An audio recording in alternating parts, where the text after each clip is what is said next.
இன்றைக்கி நம்ம limit of t tends to 0 root of t square plus 9 minus 3 divided by t ஸ்கொயர் evaluate பண்ண போகிறோம்.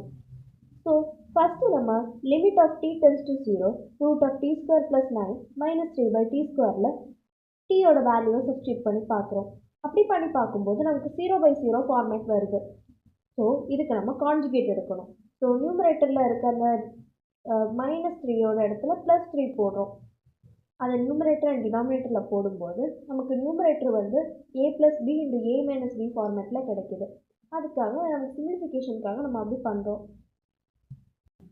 இன்னொன்று நம்ம என்ன நோட் பண்ணோம்னா, நம்ம எல்லா ஸ்டெப்லையுமே லிமிட் t டென்ஸ் டு 0 போடணும்.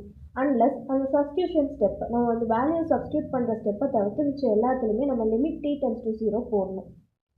அண்ட் நம்ம ஃபைனலாக எல்லா சிம்பிளிஃபிகேஷனும் அப்புறம் நமக்கு வந்து ஆன்சர் 1/6ன்னு வருது.